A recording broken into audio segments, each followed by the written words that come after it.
How we doing today, guys? The focus, this week has been on improving. What we talked to the players about on Sunday when we watched the film was, it's really, really important what kind of progress you make from the last scrimmage to the next scrimmage. Um, we're going to coach each player to the player they can be, not necessarily the player they are right now.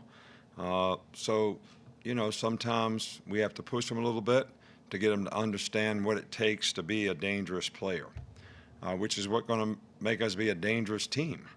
And that all starts with intangibles like effort, toughness, being responsible to do your job, not make mental errors, make the other team beat you. So those are the kind of things that we're, really working on. I think it's important that our leadership on our team, because it's difficult right now. It's hot outside. It's camp. People are trying to grind through it. That, leaders have to lead in all conditions, and they have to affect people in a positive way. And that's something that we want to challenge our leadership on our team with. But, it's tough conditions. We've tried to balance the conditions that we practice with our players. We have a lot of systems and protocols in place, whether it's taking breaks in practice where the players go in the ice machine or ice tent over there so they can get their body temperature down. We really work hard on hydration. So we're really working hard on, we don't go outside too much. We try to practice at night some when it's a little cooler. We go out there sometimes in the daytime because we'll probably end up having to play a game or two in the daytime in pretty difficult conditions. I mean, it usually happens that way around here. So we're trying to create a balance, for that. The second scrimmage is a little different than the first scrimmage, and we try to make it a little more game-like.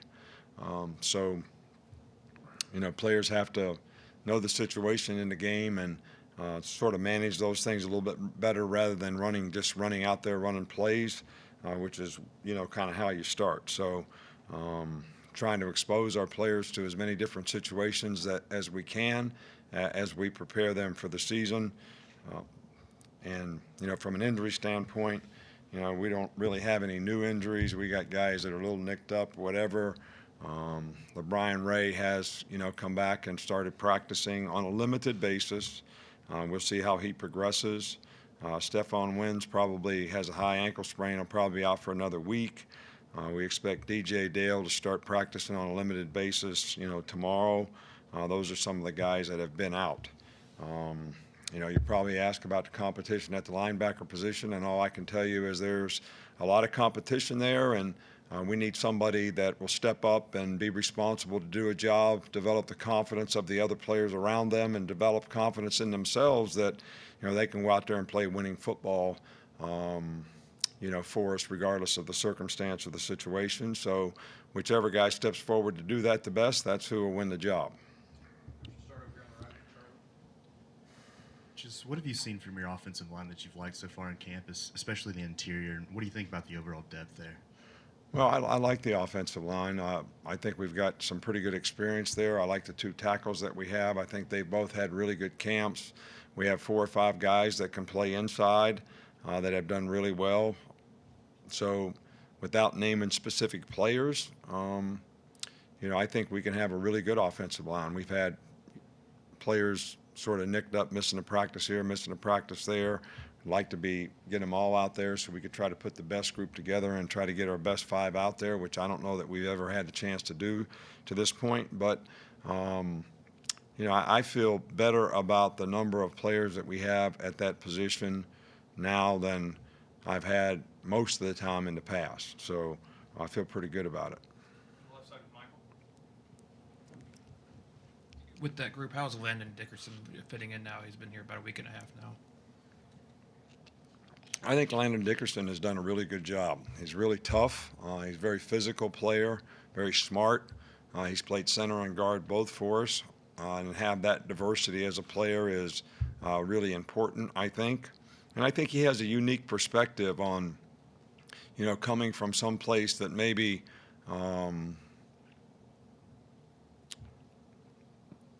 the players didn't have it quite as good as they have it around here. And I hope our players really understand, what they have, the opportunities that they have, and that their focus is really in the right place, which is on our team being good. I think sometimes, players don't realize, they get a little self-absorbed and they think about how things affect them. But really, playing good and winning help players more than anything else. And the reason our players get all the accolades that they get and all the notice and attention that they get is because they're good players, but it's also because we win.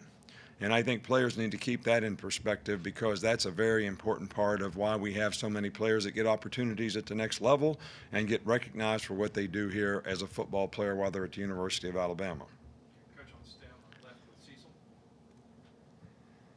Coach, Miller Forrestall's back at tight end. How's the competition there? And particularly, how's Giles Amos looked to you as a kind of a walk-on candidate? Yeah, he's done a nice job, and he's tough, and I think he can play a role for us this year.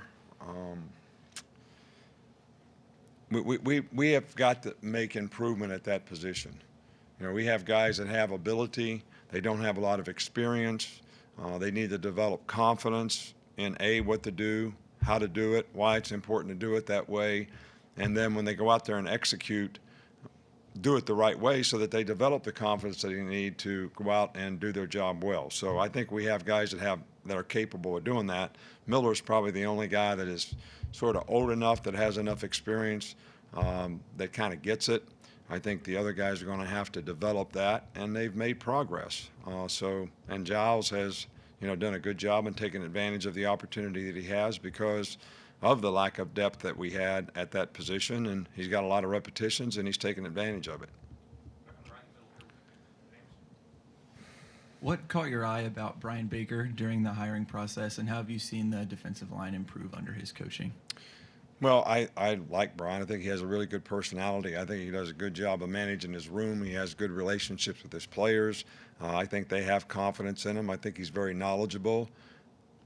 He's enthusiastic about his work, and the players respond well to him. But we have a lot of young players at that position who need to develop and need, to really pay attention to the fundamental details of how they need to play their position and understand what it's going to take for them to be successful, because we certainly need depth at the defensive line, and how these young guys that we have progress is going to be a real key for us.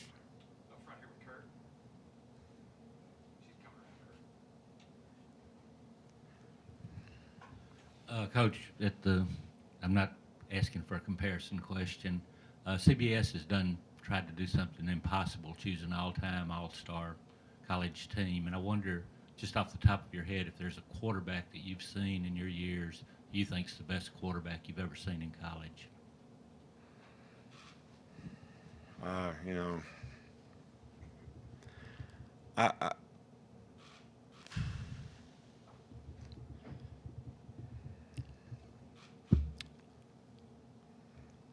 What comes to mind for me when you ask the question about quarterbacks, it's some of the guys that, when I was a defensive coordinator in the NFL, it just happened to be that there were some really, really good quarterbacks.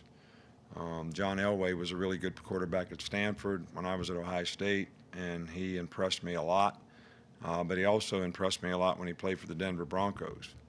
And Dan Marino impressed me a lot, because it just seemed like there was a time whenever they had to go 2 minutes to win the game, he was going to do it. And we were ahead of him in Cleveland, and they got the ball back with 1:20 or something to go in the game, and he trots on the field, and you got your guys around you, and you've been stopping them all day, and he kind of looks at you, and you kind of look at him, and the players kind of look at him, and he knows he's going to win, and your players know he's going to win, and that's a bad feeling.